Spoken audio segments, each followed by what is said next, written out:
बहरहाल इसका इम्पैक्ट हमने कल यूएस के मार्केट्स पे कैसे देखा और आज एशिया की शुरुआत कैसी हुई है? जी, एशियाई बाजार की अगर बात करें तो फिलहाल एशियाई बाजार में मिला जुला रुख ही देखने को मिल रहा है। हैंगसेंग तकरीबन 1.5% नीचे और निक्के तकरीबन आधा फीसदी ऊपर फिलहाल कारोबार कर रहा है। ट्रंप की टैरिफ पर जो नई धमकी है उससे ग्लोबल बाजारों पर फिर से प्रेशर देखने को मिल रहा है। अमेरिकी बाजार भी कल 1.5% तक गिर करके बंद हुए हैं। डाउ जोन्स में तकरीबन 822 अंकों की कल गिरावट देखने को मिली है। इसके अलावा IT शेयरों में सबसे ज़्यादा बिकवाली देखने को मिली है। नेक्सडेक तकरीबन 1% से ज़्यादा टूटा है। IBM का शेयर 13% लुढ़का है और 2000 के बाद एक दिन की सबसे बड़ी गिरावट देखने को मिली है। अगर सॉफ्टवेयर शेयरों दूसरे सॉफ्टवेयर शेयरों की बात करें तो सबसे ज़्यादा बिकवाली सॉफ्टवेयर शेयरों में देखने को मिली है। विप्रो का शेयर तकरीबन 3% लुढ़का है। इन्फोसिस का 5% लुढ़का है। कॉग्निडेंट तकरीबन 6%। EPAM तकरीबन -6.4% नीचे गया है। एक्सेंचर भी 6.5% लुढ़का है और ग्लोबैंड का शेयर तकरीबन 9% लुढ़का है। तो ये कुछ IT शेयर हैं जो अमेरिकी शेयर बाज़ारों में लिस्ट है। इसके अलावा अगर डॉलर इंडेक्स की बात करें तो डॉलर इंडेक्स में मजबूती देखने को मिल रही है। डॉलर इंडेक्स 97.78 के आसपास फिलहाल बना हुआ है। वहीं यूएस में 10 साल की बॉन्ड यील्ड में 5% की गिरावट देखने को मिल रही है और ये 4.04% के आसपास फिलहाल बनी हुई है। वहीं ट्रंप की धमकी के बाद जो यूरोप के बाजार है उनमें गिरावट देखने को मिली और डैक्स 1% टूट करके कल बंद हुआ है। इसके अलावा USSC के फैसले के बाद EU ने अमेरिका के साथ ट्रेड डील को रोका है और ट्रंप की जो नई धमकी है ये उसी को मद्देनज़र दी गई लगती है, क्योंकि सबसे पहला जो रिएक्शन था वो EU की ओर से ही देखने को मिला था। वहीं ईरान US न्यूक्लियर डील के बीच क्रूड कच्चा तेल एक बार फिर से दायरे में कारोबार करता हुआ नजर आ रहा है। ब्रेंट क्रूड का भाव $71.76 प्रति बैरल के आसपास पहुँच गया है। वहीं सोना जो है एक बार फिर से 3 हफ्ते की ऊंचाई पर पहुंच गया है। अनसर्टेनिटी टैरिफ वॉर के कारण सोने में खरीदारी लौटती हुई दिख रही है। सोना फिलहाल $51.88 प्रति औंस और चांदी $86.50 प्रति औंस के आसपास कारोबार कर रही है। जी ओके, तो कल यूएस में आप देखेंगे तो टेक शेयरों में बड़ी गिरावट हुई। एक बार ज़रा वो दिखा दीजिए आप चार्ट, जो स्टॉक्स गिरे हैं जैसे विप्रो और इन्फोसिस के ADR हैं यूएस के बाज़ारों में लिस्टेड हैं। हाँ, ये वाला विप्रो इन्फोसिस तो गिरे हैं। इसके अलावा कॉग्निजेंट, एक्सेंचर, EPAM, उसके साथ साथ आप देखेंगे तो एक दो और बड़े नाम भी है जो कि कल इम्पैक्ट होते हुए नज़र आए हैं। और IBM का शेयर तो आपको नरेंद्र भाई बता ही रहे हैं कि 13% की गिरावट इस स्टॉक में भी देखने को मिली। तो ट्रंप साहब ने धमकी दी है, प्लस IT शेयरों का जो सेल ऑफ है इसके साथ आज हमें जूझना होगा। बहुत शुक्रिया आपका नरेंद्र भाई ये अपडेट हम तक पहुंचाने के लिए। तो इस पर ज़्यादा बातचीत करते हैं। हमारे साथ एक खास मेहमान मौजूद हैं। हमारे साथ SR वेल्थ रिसर्च के फाउंडर पार्टनर लोकेश सेठिया जी कार्यक्रम में शामिल हो चुके हैं। लोकेश जी, बहुत स्वागत है आपका। Very good morning sir.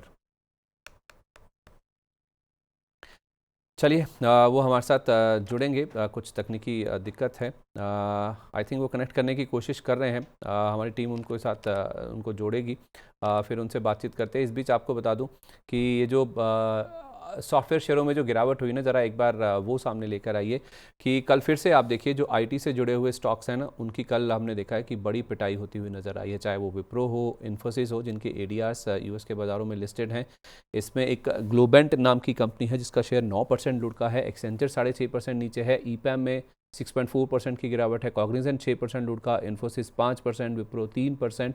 तो आप समझ सकते हैं कि AI से जिन जिन शेयरों को या जिन जिन कंपनियों को इम्पैक्ट हो सकता है या फिर उनके ऊपर दबाव आ सकता है या उनको कोई नुकसान हो सकता है AI के आने से, उन शेयरों की पिटाई हो रही है और इन शेयरों को लेकर घबराहट साफ तौर पे US के मार्केट्स में दिख रही है। तो इसका इम्पैक्ट हो सकता है आज फिर से इंडियन मार्केट्स में भी देखने को मिले। 3 दिन से लगातार आप देखिए तो IT इंडेक्स में हम गिरावट ही देख रहे हैं। इनफैक्ट पिछले 3 हफ्ते में आप देखें तो करीब 17% के आसपास IT इंडेक्स ऑलरेडी लुढ़क चुका है। तो इसका इम्पैक्ट आज फिर से IT स्टॉक्स पर किस तरह से देखने को मिलता है ये समझना बहुत इंपॉर्टेंट होगा। बहरहाल आपको बता दूं कि FIs कल इंडियन मार्केट्स में बड़ी खरीदारी उनकी ओर से हुई है। सुप्रीम कोर्ट का जो फैसला आया US की, उसके बाद FIs ने शायद इसको पॉजिटिवली लिया। 3,500 करोड़ रुपये के आसपास की खरीदारी उनकी ओर से हुई और DIs ने मौका लेकर फिर 1,300 करोड़ रुपये के आसपास की बिकवाली करी है। सर, ये कंसर्न कितना बड़ा है या फिर बाजार अभी भी इसको असेस करने की कोशिश कर रहा है कि AI का इम्पैक्ट IT स्टॉक्स पे कितना देखने को मिलेगा?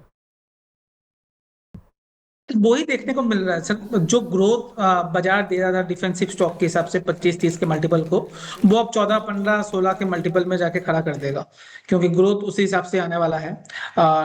जब तक ये नहीं होता तब तक थोड़ा सा करेक्शन देखने को मिलेगा। आपको याद हो जब 3200, 3300 या उससे ज्यादा ही चल रहा था TCS, तब हमने 2800 की बात की थी। तब तो वो कोई कई जनों ने बोला था क्या बातें कर रहे हो आप, एंड ट्रोल भी हुआ था मैं, बट ठीक है। ये आ भी गया है और मुझे लगता है डाउन साइड रिस्क सब प्रोटेक्टेड है, हो सकता है यहाँ से 5-10% और करेक्ट हो जाए। हम्म। अप अपसाइड कब होगा वो बोलना मुश्किल है, तो अभी आईटी स्टॉक से दूर रहें तो ज्यादा अच्छा है। पैसा आईटी में अभी ना लगाएं। ये जो बुल रन चलेगा इस बार मार्च से, मैं जैसे मुझे बोल रहा हूँ मार्च से मैं बहुत ज्यादा बुलिश हूँ। जो जो सेक्टर चलेगा वहां पर फोकस करेंगे तो ज्यादा अच्छा रहेगा। आईटी को माइनस में रखिए, प्लस में आप बैंकिंग फाइनेंस को रखें, ऑटो सेक्टर को रखें, पीएसयू बैंक्स को रखें, मेटल थोड़ा बहुत और चल सकता है उसमें ध्यान रखें। तो वैसी जगह पे ध्यान रखेंगे तो ठीक है, बट आने वाला 5-7 दिन थोड़ा सा दिक्कत भरा रह सकता है। ये लास्ट थर्सडे से मैं ये चीज बात कर रहा हूँ, हम्म। आने वाला 5-7 दिन जो है थोड़ा सा दिक्कत भरा रह सकता है।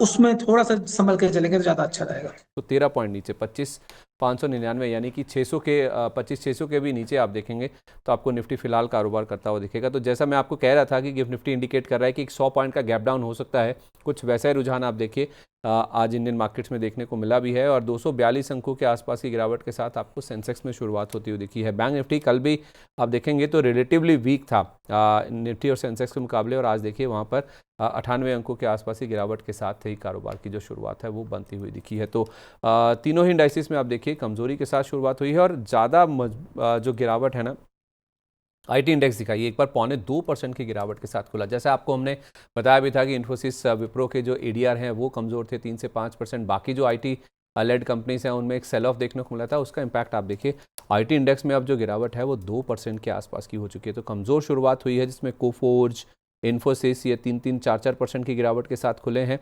और उसके साथ साथ आप देखें तो आपको मल्लू पेपर 3% नीचे, भारत डायनेमिक्स में 3% की गिरावट, और अरविंद में भी करीब 3% के आसपास ही गिरावट के साथ ही कारोबार की शुरुआत होती हुई नज़र आई है। तो ये कुछ शुरुआती इंडिकेशंस हैं जो कि हमें साफ तौर पे बाज़ार में फ़िलहाल देखने को मिल रहे हैं। ब्लू जेट हेल्थ केयर में कल हमने काफ़ी अच्छा उछाल देखा था, 10% का सर्किट लग गया था। आज फिर से स्टॉक में देखें तो करीब 4% के आसपास की मजबूती देखने को मिली। सर बाजार पे एक रिएक्शन आपका 25,600 के आसपास, और कितना डाउनसाइड है? आज हमने नीजक रिएक्शन एक्सपेक्ट किया भी था, जिस तरह का न्यूज़ फ्लो था, ट्रम्प साहब की धमकी, आईटी लेड सेल ऑफ, वो हमने देख भी लिया। और कितना नीचे जा सकता है बाजार, या फिर नीचे से कुछ एक्यूमुलेशन की कोशिश करें? सर अभी वेट एंड वॉच रखना चाहिए मेरे हिसाब से बाजार पे, हम्म। क्योंकि अभी बोलना थोड़ा सा मुश्किल होगा।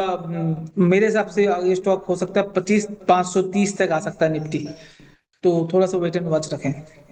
25,530 तक का निफ्टी आ सकता है, तो फिलहाल के लिए वेट एंड वॉच करें, वो आपके लिए ज़्यादा बेटर है।